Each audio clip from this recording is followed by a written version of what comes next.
자, 얘들 안녕. 우리가 지난 시간에 이제 염증 과정까지 했는데, 이제 우리는 오늘 할 차례는 페이지로 하면은 94쪽 이제 급성 염증에서의 화학적 매개체인데, 이걸 하기에 앞서서 우리가 이제 지난 시간에 배웠던 내용을 간단히 문제를 풀어볼까요? 한 7문제 정도? 어, 이걸 풀기 앞서서 저번처럼 했듯이 뭐 연습장이라든지 메모지, 이면지 하나만 준비해서 이제 문제 풀 준비를 하면 될 것 같아. 총 7문제밖에 안 되니까 얼른 간단하게 풀어보면서 이제 지난 시간에 배웠던 거를 한 번씩 떠올려서 복습을 하면 될 것 같아. 그래서 이제 1번부터 문제를 보게 되면,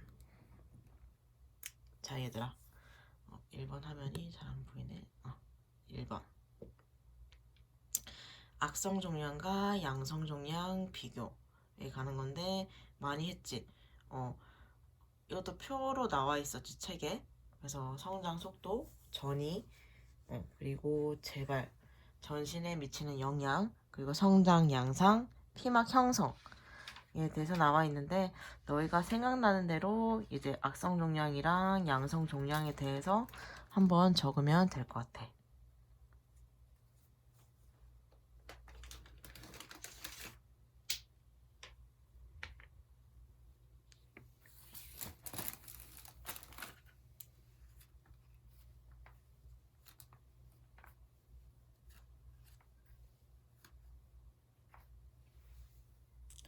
1번만 같이 보면, 자, 성장 속도는 빠르다 또는 느리다로 적으면 되겠지. 그래서 악성 종양이 성장 속도가 빠른지, 양성 종양이 빠른지, 빠르다랑 느리다로 표시를 하면 되겠지. 그리고 전이는 이제 있다, 없다로 표시를 하면 되고, 재발은 이제 뭐 흔하다, 드물다. 그리고 전신에 미치는 영향은 이제 강하다, 경미하다로 적으면 될 것 같고, 그 다음은 성장 양상은 우리가 확장이랑 침류에 대해서 언급을 했었는데 기억이 나니 얘들아? 하나는 확장성으로 자라고 하나는 침륜성으로 자라게 되지. 그리고 마지막 피막 형성은 있다, 없다로 표시하면 될 것 같아.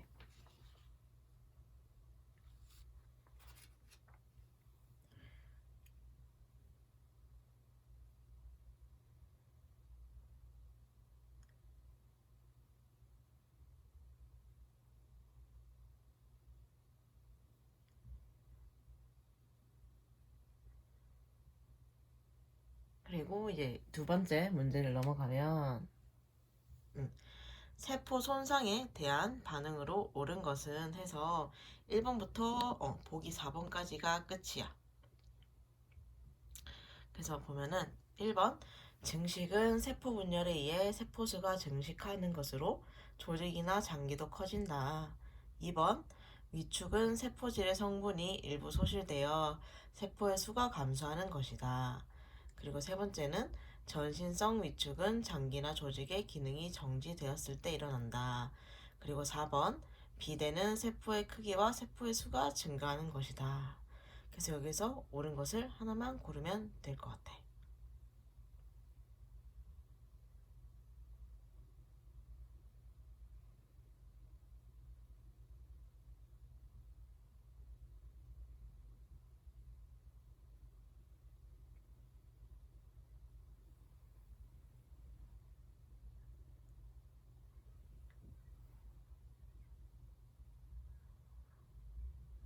그 다음 이제 3번 문제로 넘어가면, 어, 다음 설명 중 이제 옳은 것을 고르면 돼. 이건 보기 5번까지가 있고, 1번 세포 종창은 정상보다 수분 및 이온의 양이 많아지므로 세포수가 증가한 상태이다.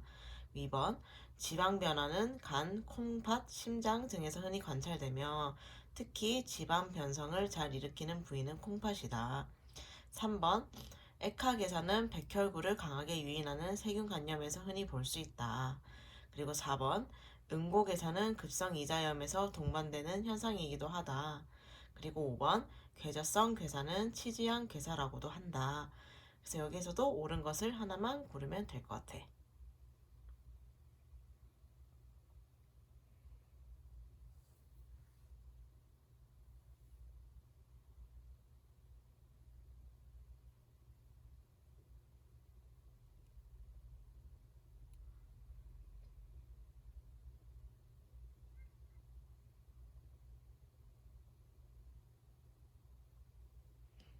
그 다음 문제를 넘어가면 드디어 우리가 배웠던 염증의 과정이지 얘들아. 빈칸을 채우는 문제야. 염증의 과정에 대해서. 그래서 정상 세동맥이 손상을 받게 되면 세동맥이 어떻게 된다고 했니? 증상이 있지? 적고 그 다음에는 혈관이 어떻게 되고 그럼으로 인해서 혈관 투과성도 어떻게 되고 이거를 너네가 생각나는 대로 이제 빈칸에 해당되는 답을 적으면 될 것 같아.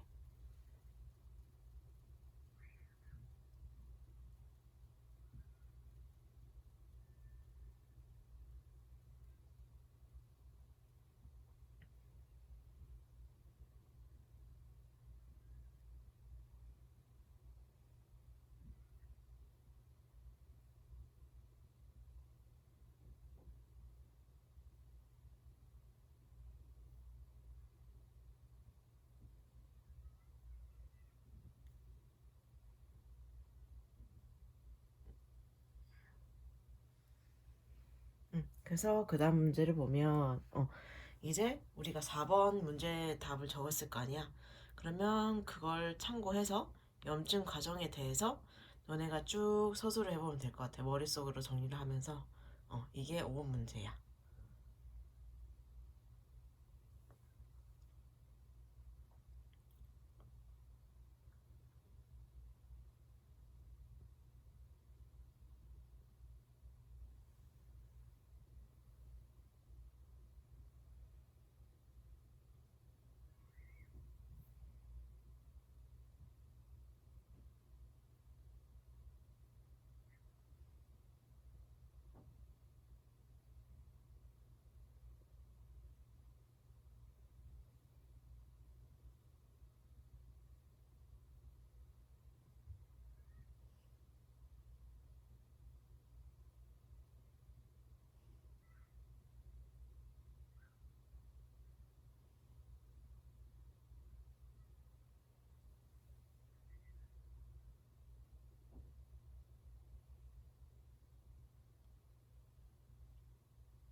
그래서 그 다음 6번 문제 가면 이제 악성 종양의 경로가 있었는데 그중 가장 흔한 전이 경로는 무엇인가?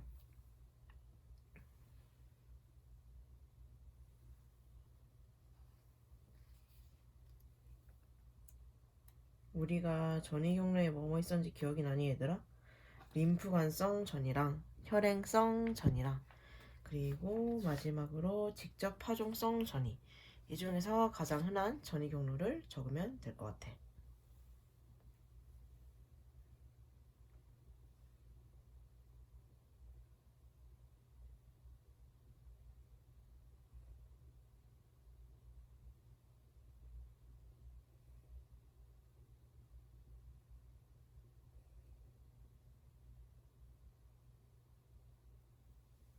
이제 마지막 7번 문제로 넘어가게 되면 자, 위축의 원인에 해당되지 않은 것은 고르면 돼.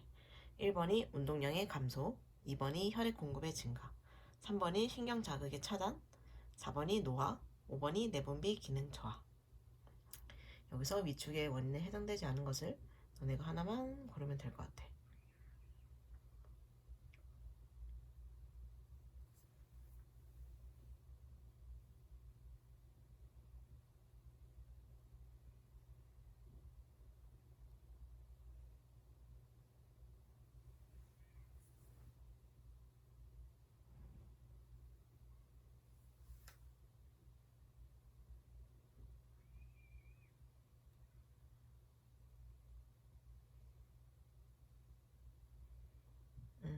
자, 이렇게 해서 7번까지 문제를 풀었고, 우리가 1번부터 물었던 문제를 이제 다 같이 한번 볼 거예요. 그래서 1번을 다시 보면 이제 악성 종양이랑 양성 종양에 관해서 이제 비교하는 표를 이제 작성하는 거였는데 성장 속도를 보면 이제 악성 종양이 빠르고 양성 종양은 느리고 그리고 전이는 악성 종양에서는 있지만 양성 종양은 없다. 그리고 재발도 악성 종양은 흔하지만 양성 종양은 드물다. 그리고 전신에 미치는 영향을 보면 악성 종양은 강하고 양성 종양은 경미하다. 그리고 성장 양상도 악성 종양은 침윤성이고 양성 종양은 확장성이다.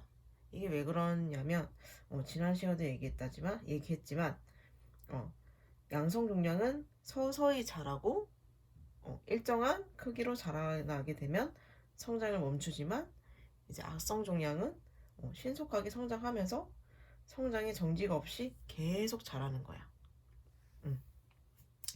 그렇기 때문에 이제 악성 종양은 침윤성, 양성 종양은 확장성이다.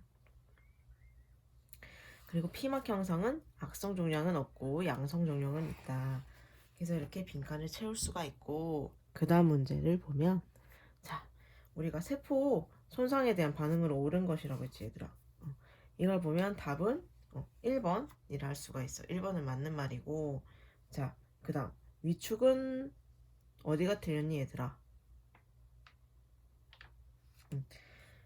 위축은 세포질의 성분이 일부 소실되어서 세포의 수가 감소하는 것이 아니라 세포의 크기가 작아지는 거지 얘들아. 그래서 틀린 거고 3번은 전신성 위축은 장기나 조직의 기능이 정지되었을 때 일어난다. 이것 또한 틀린 말이지. 장기나 조직의 기능이 정지되었을 때 일어나는 위축은 불사용 위축이라고 하고 같은 말로 무의 위축이지.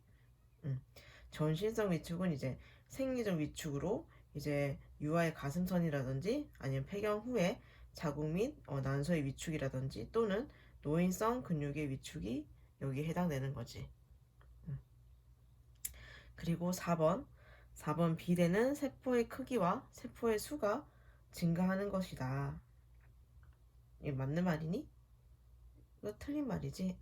비대는 세포의 하나하나의 크기가 증가해서 장기의 크기가 커지는 거지 세포의 수가 증가하는 것은 아니다. 그래서 답은 1번으로 할 수가 있고 그 다음 문제 다음 설명 중 옳은 것은 해서 이제 세포 종창에 관한 이제 문제였는데 여기서 옳은 것은 3번이지. 그래서 1번부터 보면 이제 세포 종창은 정상보다 수분 및 이온의 양이 많아지므로 세포의 수가 증가한 상태다는 틀린 말이지. 이온의 수분 및 이온의 양이 많아지므로 얘는 세포의 크기가 커져 있는 상태다. 그리고 2번 지방 변화는 간, 콩팥, 심장 등에서 흔히 관찰되며 특히 지방 변성을 잘 일으키는 부위는 콩팥이 아니라 간이다. 그래서 틀린 거고 4번 응고개사는 급성 이자염에서 동반되는 현상이다. 급성 이자염에서 동반되는 현상은 효소성 지방 괴사지. 그리고 마지막 5번을 보면 괴저성 괴사는 치지양 괴사라고도 한다. 틀렸지? 치지양 괴사는 걸락성 괴사에 해당되는 거야. 걸락성 괴사의 그 유관절호 괴사 부위가 이제 치즈 모양을 보여서 치지양 괴사라고 하는 거지. 그래서 답은 3번에 해당될 수가 있고 그 다음 문제를 보면 이거지 얘들아. 책을 같이 봐도 될 것 같아. 얘는 94페이지 보면 이제 우리가 했지. 세동맥이 손상을 받게 되면 일시적으로 수축이 일어나. 하지만 뭐에 의해서 다시 혈관이 확장된다 했니 얘들아? 히스타민에 의해서 혈관이 확장돼. 그러므로 해서 혈관 투과성이 증가되고 백혈구의 연변 취황이 일어나서 내피세포에 유착이 되고 그리고 백혈구의 유주 그리고 화학 주성까지 이게 1년의 염증의 과정이다. 해서 지난 시간에 풀어서 설명했던 내용을 쓰는 게 그 다음 5번 문제지. 이것도 지난 시간에 길게 설명을 했기 때문에 이건 이제 각자 필기한 내용이나 책을 찾아보면서 이제 다시 한 번 더 적으면 될 것 같고 그 다음 문제 6번을 보면 악성 종양의 전이 경로 중 가장 흔한 전이 경로는 림프관성 전이다. 그리고 마지막 7번 위축의 원인에 해당되지 않는 것은 해서 답은 2번 혈액 공급의 증가지. 혈액 공급의 증가가 아니라 혈액 공급의 감소가 해당이 되고 그 외에도 이제 뭐 노화는 있고 영양 결핍이라든지 또는 뭐 압박에 의해서 또는 만성 염증에 의해서도 위축이 일어날 수가 있다. 그래서 여기까지가 우리가 간단하게 풀었던 내용이었고 이제 우리가 오늘 해야 할 내용은 94쪽 급성염증에서의 화학적 매개체부터 우리가 시작할 것 같아. 그러면 이제 그 다음 영상에서 우리는 또 볼게.